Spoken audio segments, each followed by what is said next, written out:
TorahCafe.com.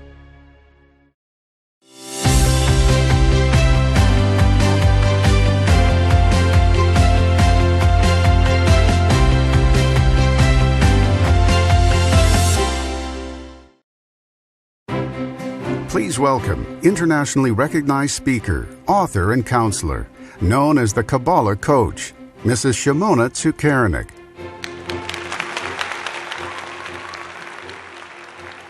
Good evening, everyone. It's great to be here. Some years ago, I hired someone to work for me, and it turned out to be a real disaster. I thought that I had done a good interview. I spoke to her and things were they panned out, and it didn't work out.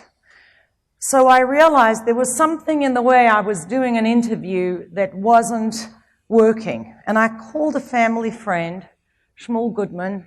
I really respect him and the way he does business. And I said, Shmuel, tell me how I need to interview. Give me some questions.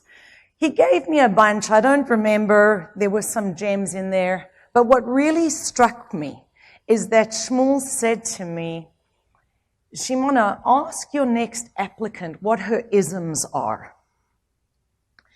He meant, what are those short, snappy sayings that people live by? Over the years, I've created a coaching program, and we have a bunch of isms that really speak, capture a fortune of what we're holding inside of our head. And there are three that I would like to share with you tonight. The first is, don't confuse your insides with other people's outsides.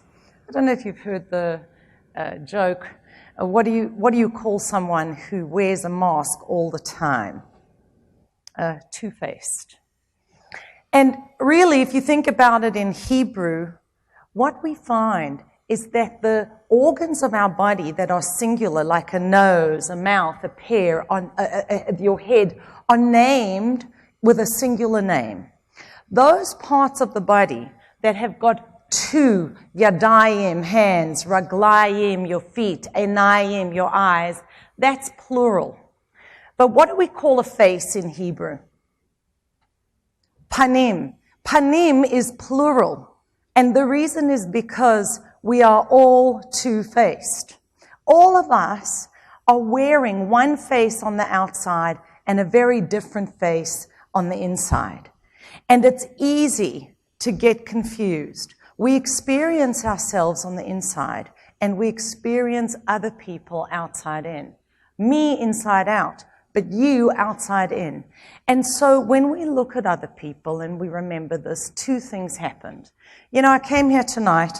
I think I drove Rachel a little bit crazy. I kept on telling her I was going to give her the PowerPoint. I thought we had to do a PowerPoint. And then I thought it was 15 minutes and this many minutes. Boom, boom, cutting it down. And I thought I must be the only speaker that is nervous about her PowerPoint.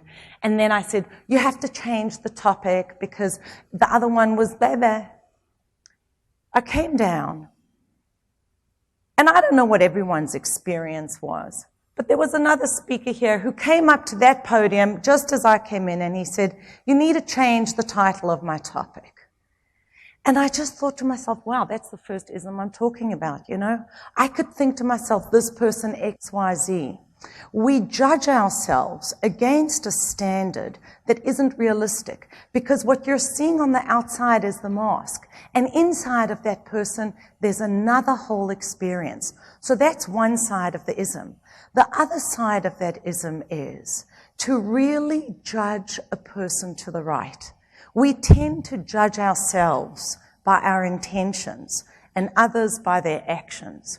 But if you remember that inside of another person, there's a whole inner world, a whole set of intentions, then you're going to be relating to them a little bit differently. Next, you have to die in order to live. We all want this change. We're all working on ourselves. The problem is we're stuck, we're attached to the way that we are.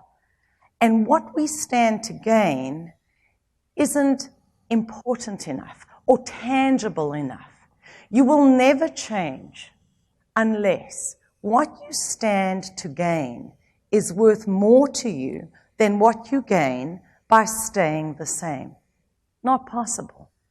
So whether it is giving up a behavior, giving up a food, an attitude, you can't let that go if what you're going to gain from the starvation, that temporary death, is not worth more to you.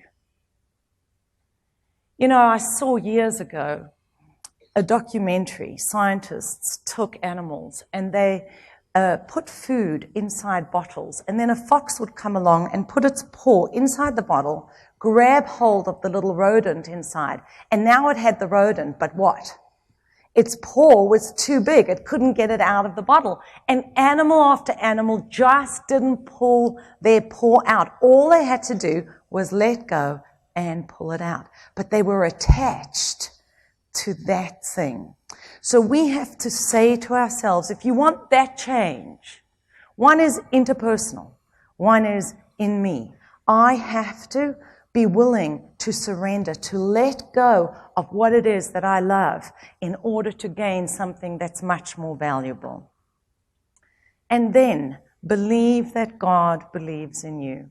You know, as a coach, and I have many people in my program, I encounter people in a lot of pain. And for a while, I fell for the fact as truth when they would say to me, I don't believe in God. I have learned we all believe in God. There's another face to faith, which is believe that God believes in you. You know, I think of faith, it's the supraconscious, keter, the crown of our soul's ability, as having two faces. One is upwards. This is emunah, faith. I believe in God. The downward face of that faith is, I believe that God believes in me. When you get that, when you feel in your life, He's with me now, in this moment, He sees me, He loves me like an only child, like there's no one else and nothing else, then you have a peace.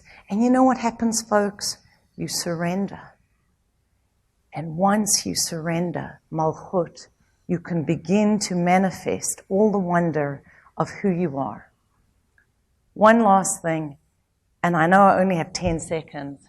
Plan B is the real plan A. I leave that one to your imagination. And thank you so much.